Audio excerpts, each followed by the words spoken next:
Boa noite, igreja querida. Que bom que a gente pode estar junto aqui hoje mais uma vez, celebrando o nosso Deus querido. Tem boas notícias. Pastor Daniel reagiu muito bem ao tratamento, então ele está no quarto, sem auxílio mais de oxigênio, e provavelmente depois de amanhã ele já terá alta e já voltará para casa e para o convívio com a gente. Amém? Amém. Glória a Deus. Dani, você faz muita falta. Um beijo para você. Todo mundo aqui está mandando. Mas hoje era justamente o pastor Daniel que estava na escala para pregação. Mas o Senhor, na sua infinita sabedoria, preparou para que um amigo muito querido, pastor Renan Dias, que é pastor de uma igreja em João Pessoa, eu conheci na rede Atos 29, ele é um dos diretores da rede. A gente, nos últimos meses, tem fortalecido a nossa amizade, inclusive com a parceria para a plantação de uma igreja na região do Cariri, do Nordeste. E o pastor Renan teve um compromisso aqui no Rio essa semana. Seu compromisso terminou na quinta, mas ele esticou até hoje, porque ele quer contar uma novidade para a igreja. Nós convidamos para que ele permanecesse até aqui. Ele tem uma novidade muito legal que eu acredito que vocês vão gostar muito de saber. Então, eu queria passar a palavra para o pastor Renan o mais rapidamente possível. Deus abençoe, é uma alegria ter você aqui e que Deus continue lhe abençoando. Só um detalhe, irmãos, ontem a gente precisa ficar 2 metros. Desculpa aí, pessoal. Estou brincando aqui. Só brincadeira, Renan. Mas precisa ficar 2 metros mesmo. Tá bom, tá bom. Ontem o pastor Renan esteve aqui no Gol, Geração Oceânica. Gente, deu uma palavra maravilhosa. Então, se você, ao longo dessa semana, estiver precisando assim, de uma palavra de incentivo, encorajamento, lembra, está no canal da Geração Oceânica. Você não encontrará no canal da Igreja Oceânica, mas da Geração Oceânica, que são os jovens da igreja. Tá bom? Gente, Deus abençoe. Renanzinho, Deus abençoe. Obrigado, fica à vontade. Queridos irmãos, graça e paz. Estou muito feliz de estar aqui com vocês, pela rica oportunidade que tenho de lhes servir minimamente com a palavra de Deus nesta noite. Estou muito feliz também pela oportunidade de conhecer a igreja que é pastoreada pelo Henrique. Ele disse nos 2 cultos que a nossa relação só tem meses. Eu acho que ele parou na pandemia em março do ano passado. Tem anos, querido, alguns anos. E ao longo destes anos, sempre que eu estou com o pastor Henrique, eu sou muito encorajado pelo amor que ele tem pela igreja local, pelo amor que ele demonstra ter, pela expansão do reino de Deus no Brasil e pelas parcerias que estamos fazendo. Como ele colocou, nós estamos em parceria em uma plantação de igreja na cidade de Serra Branca, no Cariri da Paraíba, bem longe de vocês. Tem um irmão que recebe apoio da nossa igreja e desta igreja e que está lá como embaixador de Cristo, levando o evangelho do Senhor àquelas pessoas. Então eu fico muito feliz de estar aqui para participar, conhecer os irmãos mais de perto, conhecer a igreja e especialmente eu estou feliz, e foi por isso que eu insisti em ficar um pouco mais, porque eu queria agradecer a vocês, em nome da nossa igreja de João Pessoa, pelo presente que vocês nos deram. Talvez vocês nem saibam, mas a antiga tenda de vocês está a caminho de João Pessoa.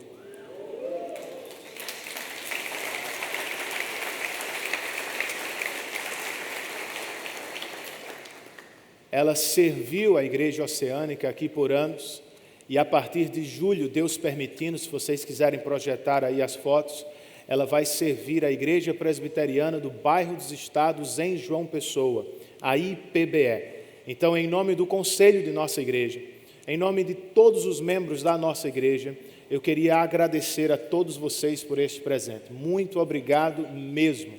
Mais do que vai dobrar nosso espaço de culto, nos dando a oportunidade de seguir crescendo e abençoando mais pessoas ali em João Pessoa. Então, muito obrigado, muito obrigado.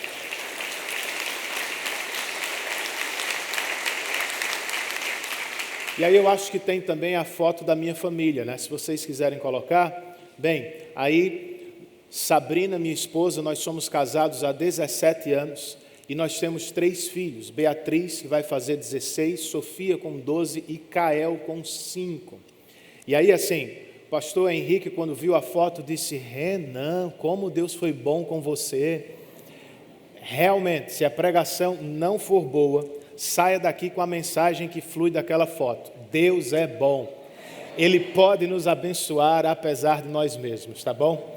Se lembrar, ore por nossa igreja. Nós levantamos o recurso para levar a tenda até João Pessoa, mas agora estamos em uma segunda fase, levantar recursos para equipar esta tenda. Tudo vai dobrar, ar-condicionado, som, estrutura. Então ore por nós e mais uma vez, muito obrigado. Vamos abrir a palavra de Deus, queridos? Por favor, abra a sua Bíblia ou seu aplicativo de Bíblia no livro de Números, o 4º livro do Antigo Testamento. Eu quero estudar com vocês nesta noite o capítulo de número 11.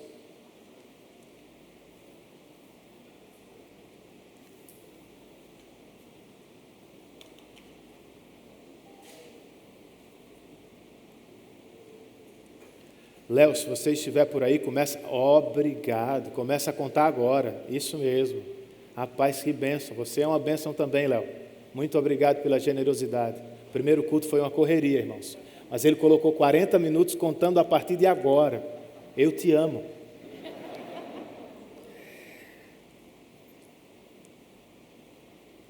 Qual foi o lugar mais quente que você já visitou do nosso país?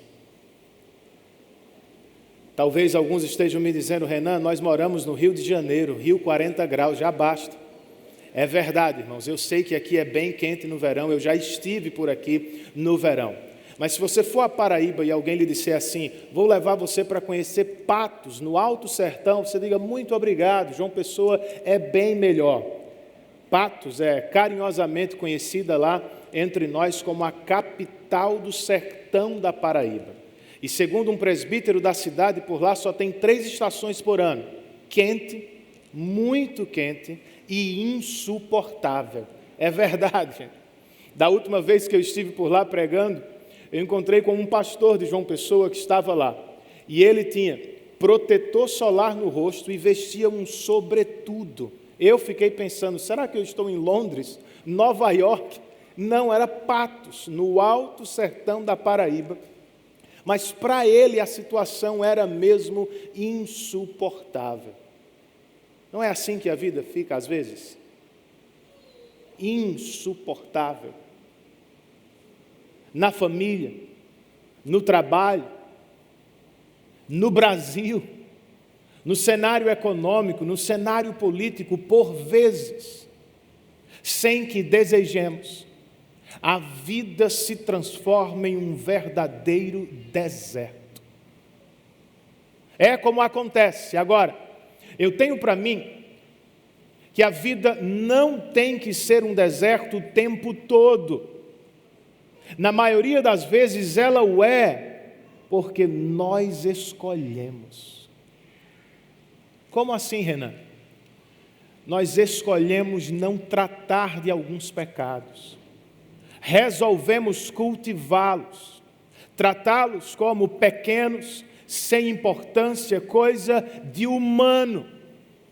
E não levamos em consideração o seguinte: alguns pecados, embora pequenos, são poderosos o suficiente para transformar a vida em um deserto. É o caso do pequeno pecado da reclamação, gente.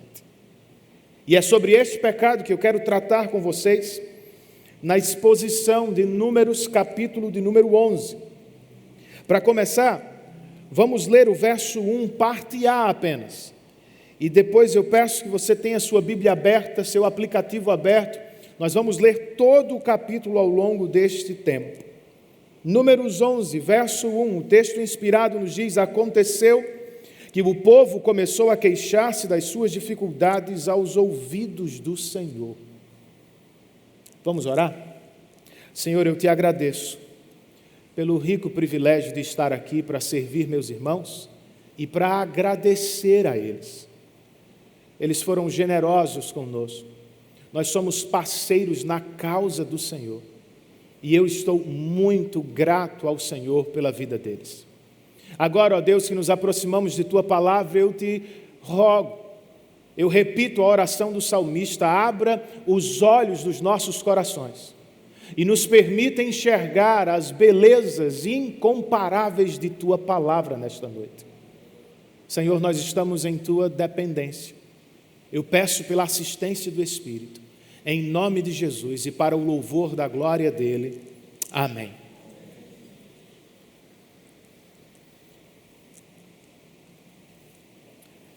Irmãos queridos, o título deste livro na Bíblia em português vem dos dois censos que marcam o texto. Na Bíblia hebraica, porém, seu título é somente no deserto. É onde se passa o que temos aqui. São duas gerações que vivem no deserto, por isso dois censos.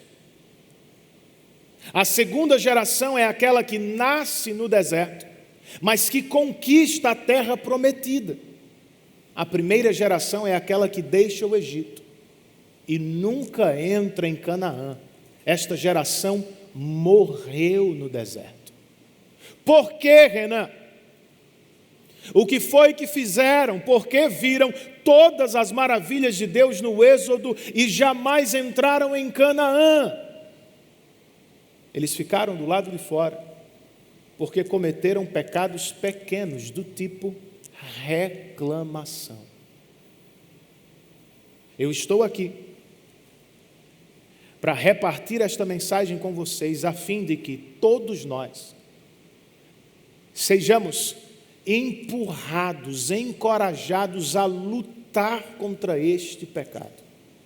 A pergunta é como?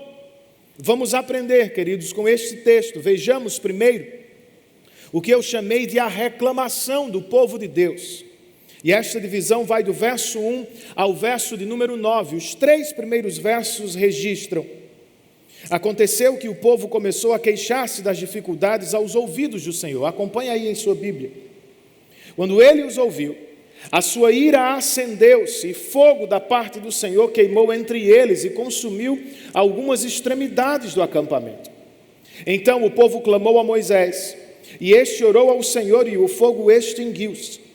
Por isso aquele lugar foi chamado Taberá, porque o fogo da parte do Senhor queimou entre eles. Vejam, os hebreus estão reclamando da vida, como às vezes eu e vocês fazemos, da estrada, do clima, das dificuldades típicas de uma crise.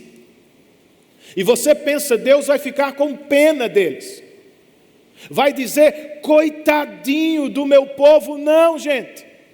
A ira do Senhor se acendeu naquele dia, e o fogo de Deus queimou as extremidades do acampamento, que me leva a dizer o seguinte: Deus detesta este pecado, tanto quanto detesta todos os outros.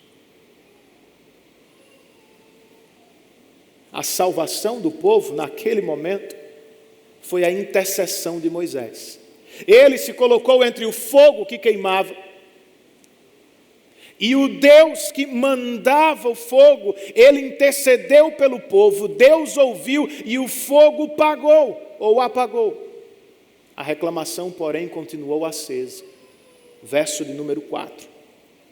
O texto nos diz que um bando de estrangeiros que havia no meio deles encheu-se de gula, e até os próprios israelitas tornaram a queixar-se. Quem são os estrangeiros, Renan? São aquelas pessoas que deixaram o Egito com os hebreus, mas que jamais se tornaram hebreus elas mesmas. Por isso viviam nas extremidades do acampamento, começaram a reclamar lá, e logo o povo de Deus estava reclamando outra vez. Sobre o que reclamavam? Verso 4, parte B, e versos 5 e 6, eles diziam: se tivéssemos carne para comer, nós nos lembramos dos peixes que comíamos de graça no Egito, e também dos pepinos, das melancias, dos alhos porós, das cebolas e dos alhos. Mas agora perdemos o apetite, nunca vemos nada a não ser este maná. Ao olhar para o passado, por causa do pecado da reclamação, os israelitas estão tratando o Egito como se ele fosse a terra prometida. De repente, do nada, se esqueceram da escravidão. Deixaram para lá os trabalhos forçados, a injustiça. Como gostaríamos de voltar ao Egito. No presente, estão sendo ingratos na face do Senhor. Tudo que temos, tudo que o Senhor nos dá é este tal de maná. Bem, ele não era tão ruim assim. Os versos 7, 8 e 9 nos contam que o maná era como semente de coentro e tinha a aparência de resina. O povo saía recolhendo o maná nas redondezas e o moía num moinho manual ou socava-o num pilão. Depois cozinhava o maná e com ele fazia bolos. E ele tinha gosto de bolo amassado com azeite de oliva. Quando o orvalho caía sobre o acampamento à noite, também caía o maná. Vejam, ele é atraente. Há várias receitas para ele. E o melhor é de graça, vem das mãos de Deus. E ele era saboroso, irmãos. Nas palavras do autor sagrado, ele tinha gosto de bolo amassado com azeite de oliva. O equivalente seria bolo de chocolate. Com um detalhe, chocolate belga. Eu não gosto de doce, mas chocolate belga é para arrebentar qualquer um. Mas vejam isso. O pecado da reclamação estava deturpando a mente dos nossos irmãos, prejudicando até mesmo o seu paladar. Não é o que este pecado faz conosco, queridos? De repente o passado se torna a era dourada da vida. Desconsideramos o presente, não falamos mais das promessas de Deus para o futuro. Nos esquecemos do que Ele fez, não valorizamos o que Ele está fazendo mesmo em tempo de pandemia, e não acreditamos mais em Suas promessas quanto ao futuro. Esse pecado é grave, pois ele é filho da incredulidade. Reclamar da vida é reclamar de Deus. É dizer na face dele que nós não estamos satisfeitos com seu cuidado, com sua bondade, com sua presença. E tem um detalhe: você acha que Deus mudou? Que Ele não poderia fazer queimar entre nós o seu fogo, como fez nestes tempos? Espero que você não o prove. Mas se continuar reclamando de tudo, meu irmão, da esposa que Ele lhe deu, ou minha irmã, do esposo que Ele lhe deu, dos filhos, da igreja, do trabalho, dos políticos, do Brasil, se esse será o seu estilo de vida, não tenha dúvida, você vai parar em um deserto espiritual. Não é o que quer, eu sei. Então tenha cuidado com as pessoas com quem vive. Este pecado, segundo o que lemos aqui, é contagioso. Começou nas extremidades do acampamento com os estrangeiros, e logo estava no meio do acampamento do povo de Deus. Ele passa, você pega. Renan, você está dizendo então que nós não devemos viver com quem reclama? Seria impossível. O que eu estou dizendo é, nós precisamos perceber quem está influenciando quem. Ou você leva esta pessoa que reclama a considerar seu pecado diante de Deus, ou ela vai levar você para ser um murmurador na presença de Deus. Tenhamos cuidado, queridos, e façamos guerra contra este pequeno pecado chamado reclamação. Como, Renan? Faça guerra com a espada da fé.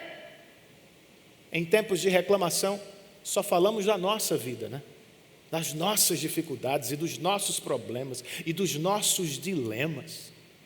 Irmãos, vamos falar menos de nós mesmos. Vamos falar mais. Vamos falar sempre do maravilhoso Deus que nós temos.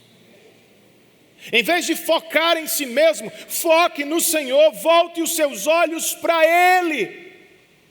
E lembre-se, o deserto não é a nossa casa.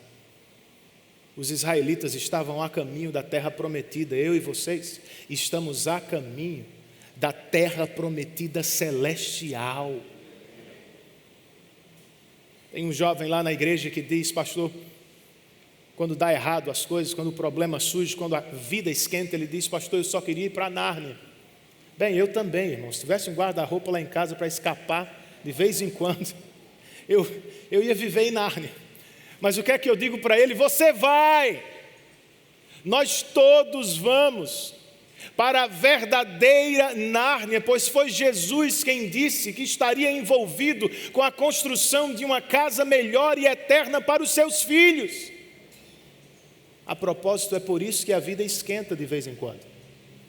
Nós não podemos tratar esta terra como se ela fosse o nosso céu. Por melhor que seja a sua vida, ela não pode se comparar com aquilo que Deus tem reservado para nós na glória. E nos dias quentes, na hora do sofrimento, lembre, meu irmão, é passageiro. Deus tem reservado algo melhor para nós na glória eterna. Amém, queridos? Bem, depois de considerar a reclamação do povo, eu quero considerar com vocês a reclamação de Moisés. Será que pastor reclama, hein?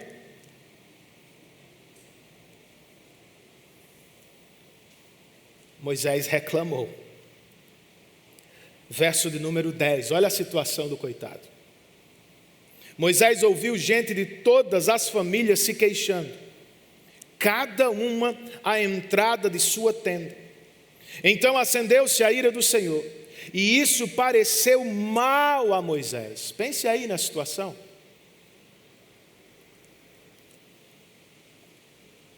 Cada família à frente de sua própria tenda reclamando de Deus e de Moisés. Aos olhos dele parecia uma fila infinita, todo mundo reclamando. Ei, não tem pastor que aguente uma igreja dessa. Você às vezes não aguenta sua mulher reclamando, seu marido, seus filhos, seu pequeno grupo, imagine a igreja toda. A situação ficou tão pesada que Moisés perguntou ao Senhor, versos 11, 12, 13, 14 e 15: por que trouxeste este mal sobre o teu servo? Foi por não te agradares de mim que colocaste sobre os meus ombros a responsabilidade de todo esse povo? Por acaso fui eu quem o concebeu?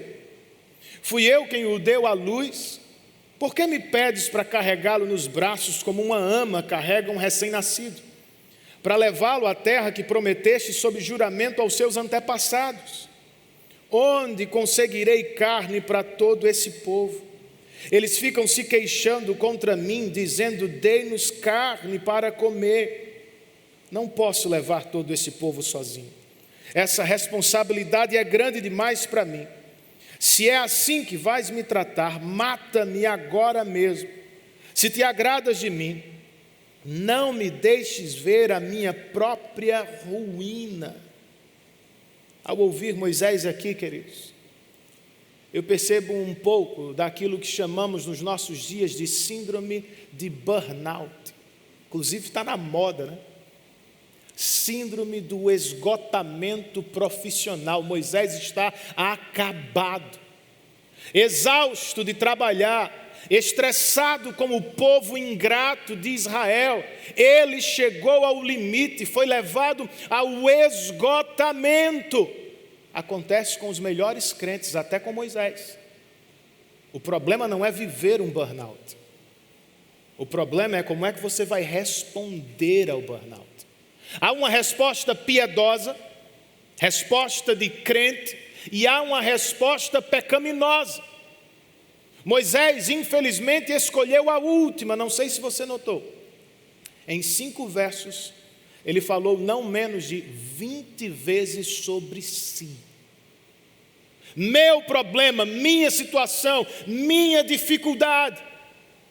Se fé é confiar em Deus, olhar para o Senhor, incredulidade que se manifesta através da reclamação é esquecer-se dele e é concentrar-se em si mesmo. É o que Moisés está fazendo. Por graça, Deus tem uma resposta para ele. Versos 16 e 17. O Senhor disse a Moisés: reúna 70 autoridades de Israel, e você sabe que são líderes e supervisores entre o povo. Leve-os à tenda do encontro, para que estejam ali com você. Eu descerei e falarei com você, e tirarei do Espírito que está sobre você e o porei sobre eles. Eles o ajudarão na árdua responsabilidade de conduzir o povo, de modo que você não tenha que assumir tudo sozinho. Eis a resposta de Deus: eu vou ajudar. Eu sei que é difícil mesmo, por isso eu vou te dar outros pastores. Nasce aqui a igreja presbiteriana em seu modelo conciliar. E ao povo, o que é que o Senhor diz? Versos 18, 19 e 20.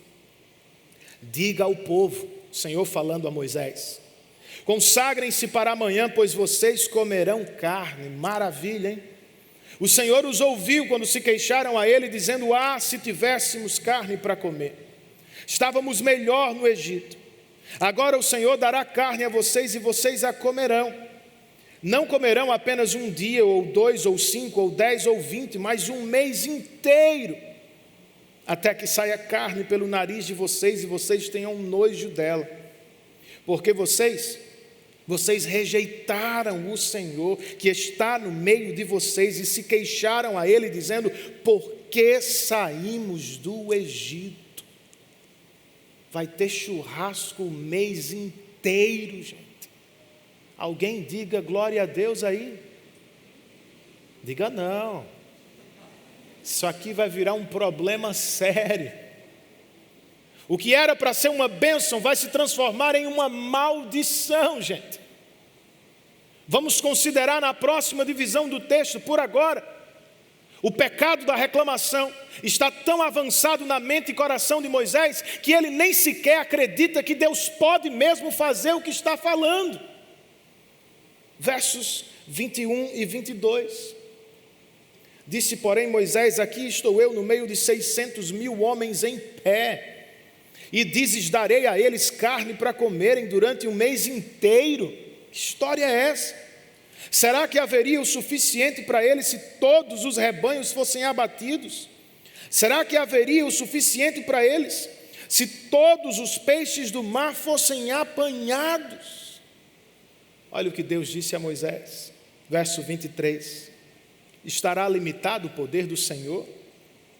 Agora você verá se a minha palavra se cumprirá ou não. Moisés podia ter ficado calado, né, gente? Mas não é o que fazemos repetidamente.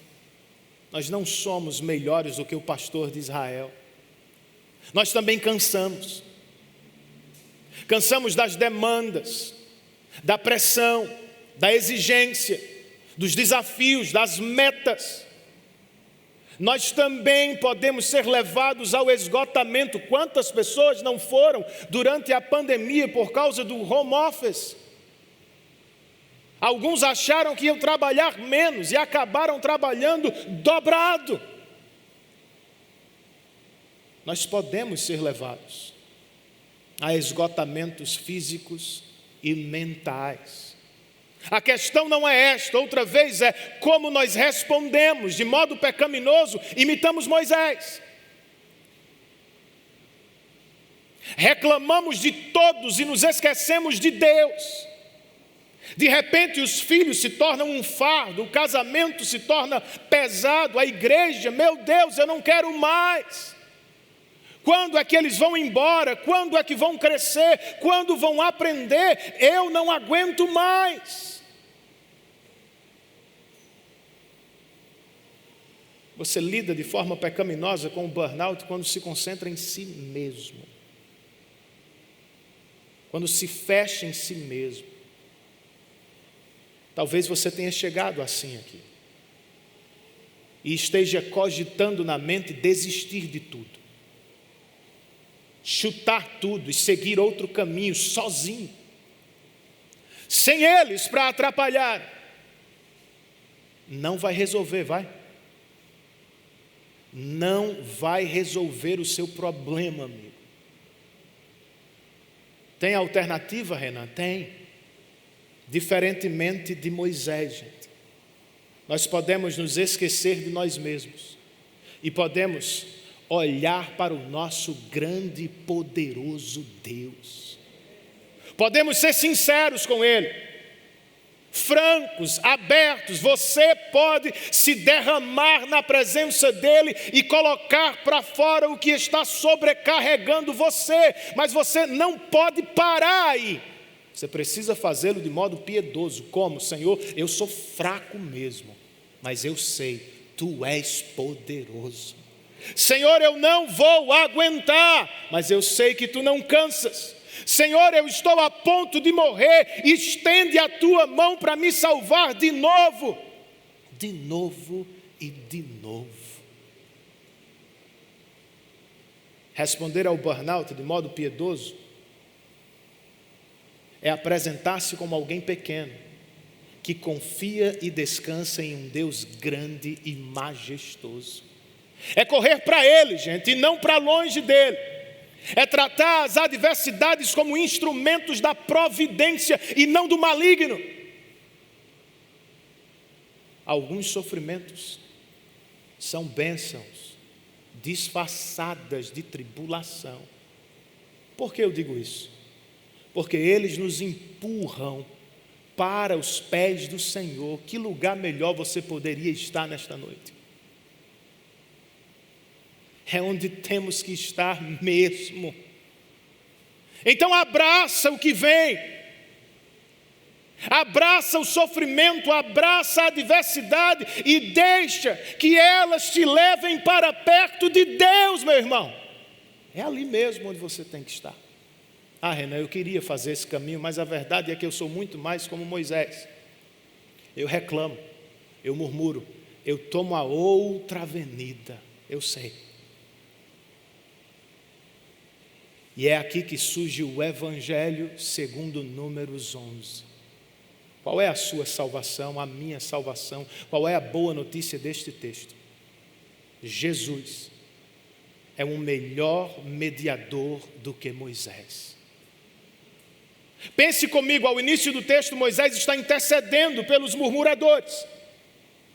Mas aqui, ele está cometendo o mesmo tipo de pecado. Quem vai interceder agora? Pelos israelitas, por Moisés, por mim e por você, todos pecadores que reclamam.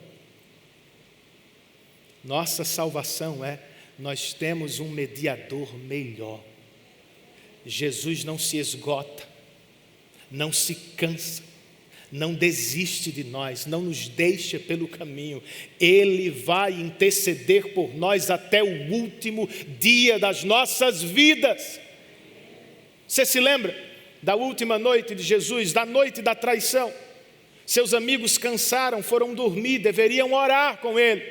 Seus amigos vão traí-lo, vão abandoná-lo. Se eu fosse Jesus, eu teria reclamado. Especialmente de Pedro, que disse: Senhor, eu jamais vou te abandonar. Foi o que Jesus fez? Não, queridos. Ele disse naquela noite para Pedro: Pedro, Satanás quer peneirar a tua vida, mas não tenha medo, eu intercedi por você.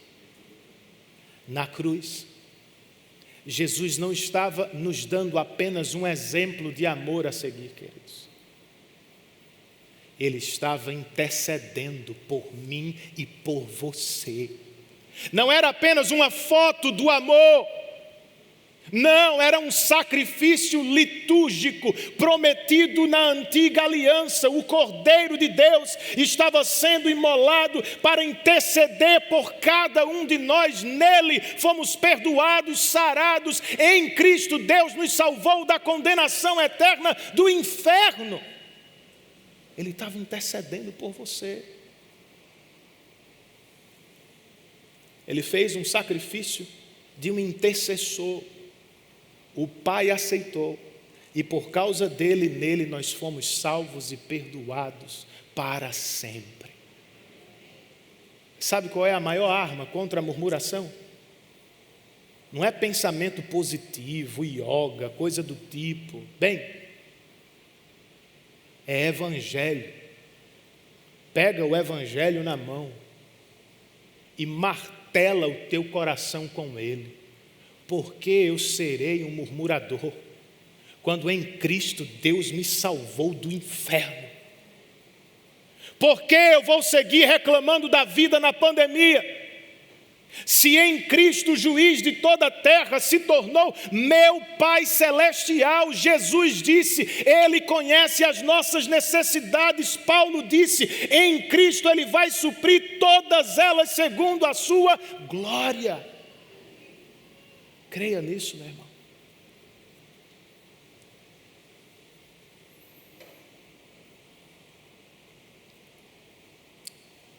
E para terminar, gente, agora vai dar certo, Léo. Eu tenho 9 minutos ainda.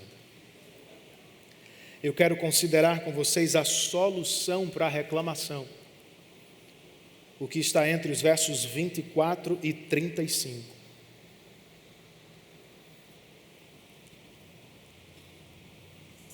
Qual é a solução para Moisés?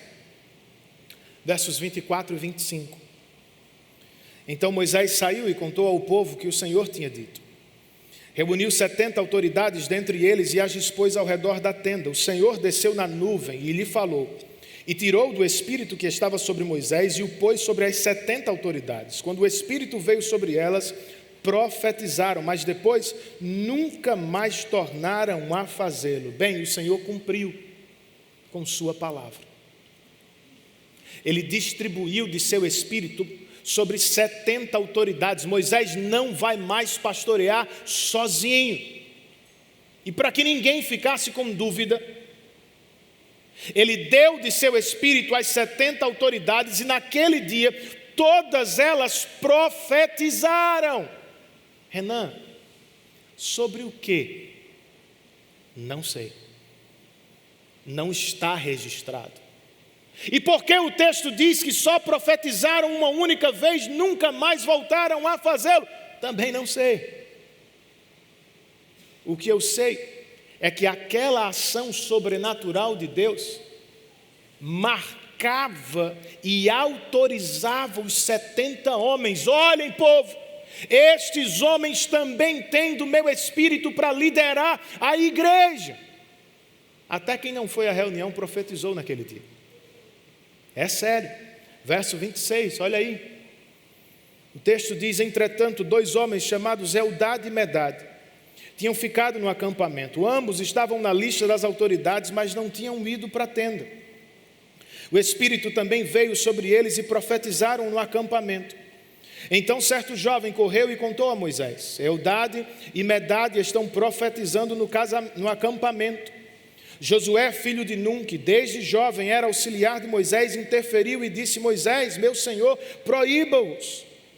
Mas Moisés respondeu, você está com ciúmes por mim? Quem dera todo o povo do Senhor fosse profeta e que o Senhor pusesse o seu espírito sobre eles. Então Moisés e as autoridades de Israel voltaram para o acampamento. Por que Eldade e Medade não foram para o acampamento, irmãos? Não sei. Outra vez não está registrado. Agora, por que Deus deu de seu Espírito também a eles, que não foram à reunião? Isso eu sei. É porque Ele pode fazer muito mais do que pedimos ou pensamos. Deus pode dar de seu Espírito para todo o seu povo. E por que Moisés não os proibiu de profetizar? Por que não atendeu ao conselho? de Josué, que disse: proíba-os. Eu tenho para mim que Moisés voltou a falar como um crente. Em vez de reclamar da situação, ele resolveu louvar a Deus pelas dádivas que caíam sobre o povo. Deus pode derramar de seu Espírito sobre todo o seu povo. E Ele pode alimentar uma multidão, como temos aqui. É o que encontramos entre os versos 31 e 35. Depois disso veio um vento da parte do Senhor que trouxe codornizes do mar e as fez cair por todo o acampamento, a uma altura de 90 centímetros, espalhando-as em todas as direções num raio de um dia de caminhada. Durante todo aquele dia e aquela noite, durante todo o dia seguinte, o povo saiu e recolheu codornizes. Ninguém recolheu menos de 10 barris. Então eles as estenderam para secar ao redor do acampamento, mas, enquanto a carne ainda estava entre os seus dentes e antes que a ingerissem, a ira do Senhor acendeu-se contra o povo, e ele o feriu com uma praga terrível. Por isso o lugar foi chamado Quibrote Atavá, porque ali foram enterrados os que tinham sido dominados pela gula. De Quibrote Atavá, o povo partiu para Azerote e lá ficou. De novo, Deus cumpriu com sua palavra. Atendeu à reclamação dos israelitas, deu-lhes carne. Só que em vez de ser uma bênção, ela se transformou em um juízo divino. De barriga cheia, muitos aqui caíram mortos no deserto. Não é o que eu quero para você. Não é o que eu quero para mim ou para minha família. Por isso, eu lhes digo, tenhamos cuidado com o que pedimos a Deus. Algumas respostas de oração podem acabar com nossa vida. Será que eu estou exagerando, gente? Asaf disse no Salmo de número 73, que aqueles que recebem tudo o que pedem vão escorregar, vão cair na ruína. Em Romanos 1, Paulo diz que Deus entrega as pessoas às próprias paixões, ou seja, Deus dá o que elas pedem, permite que prosperem, que alcancem o topo, que tenham tudo o que sonham ter na vida. Mas isso não é sinal de bem-aventurança, é sinal de acúmulo de ira para o dia do juízo. Tenhamos cuidado, gente. Algumas coisas que enchem o estômago podem deixar a alma vazia. Alguns presentes podem nos aproximar do mundo e nos levar para longe de Deus. Tenhamos cuidado com o que pedimos. Agora, o que mais me impressiona aqui, gente, é o seguinte: por que Moisés não recebeu o mesmo tratamento? Sério, ele pecou como os outros. Por que não caiu com eles no deserto? Moisés era melhor do que eles? Não, queridos. A salvação de Moisés não é Moisés. A salvação de Moisés é Deus que por graça resolveu poupá-lo. Esta é a nossa salvação. É a nossa sorte, por assim dizer, pois nós não somos melhores do que seu ninguém. Ninguém aqui, por exemplo, está livre deste pecado. Porque reclamamos um dia por uma única coisa, nós merecemos justamente o juízo eterno de Deus. Por que não cairemos nele? Por que não viveremos em eterno sofrimento no inferno? Porque fomos poupados, se somos pecadores igual a todos os outros. Pura graça de Deus. Diz Paulo aos Romanos, ele tem misericórdia de quem resolve ter misericórdia. Não é uma questão de quem corre ou quem quer, é uma questão da graça de Deus. Ficamos discutindo a teologia ou a doutrina da eleição, e vamos para um lado, vamos para o outro, fazemos desta doutrina mero objeto de especulação. Irmãos, não está certo. Essa doutrina deve ser instrumento de adoração. Por que esses homens caíram no deserto? Está claro, porque pecaram, são responsáveis. Ninguém chegará ao inferno empurrado por Deus. As pessoas vão para lá porque querem viver como se ele não existisse. A questão não é esta, a questão é porque nós, que vivíamos da mesma forma, porque nós que outrora desconsiderávamos a graça, a igreja e a palavra de Deus, porque nós não vamos também? A resposta não é você, não sou eu. A resposta é a graça de Deus. Aos israelitas dos tempos de Malaquias, o Senhor diz: eu sempre os amei. Ele sempre nos amou desde antes da fundação do mundo, queridos.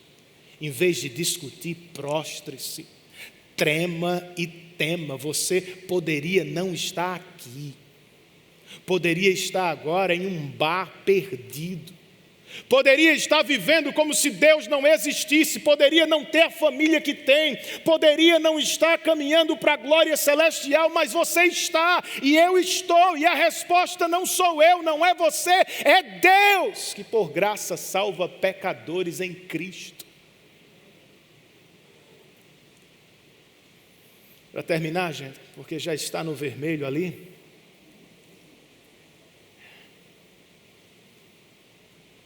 se tem algo de positivo para aprender com Moisés aqui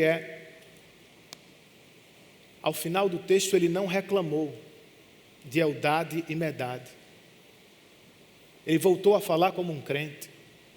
Louvado seja o Senhor que distribui dons e talentos como quer. Vamos fazer a mesma coisa. Deus está abençoando o vizinho. Deus está abençoando outra igreja. Deus está abençoando outra cidade. Louvado seja o Senhor por sua graça. Agora lembre-se, a graça de Deus é infinita, não se cansa, não se esgota. A graça que cai lá também cai aqui. A graça que cai hoje cairá amanhã. A graça de Deus cairá sobre a nossa vida até o último dia. E depois seguiremos sob a graça por toda a eternidade. Eu termino dizendo que Deus atendeu a oração de Moisés. Quem dera todo o povo recebesse de seu espírito e fosse profeta. Deus atendeu a esta oração. Quando? No dia de Pentecostes. O Espírito desceu como um presente do Cristo exaltado sobre todos os presentes. O Espírito estava fora, não estava aqui, não trabalhava desde Gênesis 1. O Espírito está em ação. Todas as pessoas no Antigo Testamento que revelaram fé salvadora o fizeram pelo Espírito. A questão de Atos 2 é o ministério. O que estava restrito a reis, sacerdotes e profetas foi distribuído entre todos os santos da igreja. Todos nós temos o que oferecer para o serviço dos nossos irmãos. Então vamos fazer isso essa semana. Faça uma lista aí de pessoas que precisam ser encorajadas, visitadas. Se reclamação é algo contagioso, muito mais é a fé, gente. Vá visitar alguém, faça uma chamada de telefone, leia a palavra com seu irmão, ore com ele. E também faça uma lista aí para agradecer a Deus. Nem tudo é ruim. Deus tem sido bom com você, comigo. Nós estamos aqui, nós temos salvação em Cristo, temos uma casa celestial. Vamos substituir reclamação por gratidão, para a glória dEle e para a alegria dos nossos corações e dos corações das pessoas com quem nós vivemos. Posso ouvir um amém de vocês? Amém. Que Deus os abençoe em Cristo Jesus.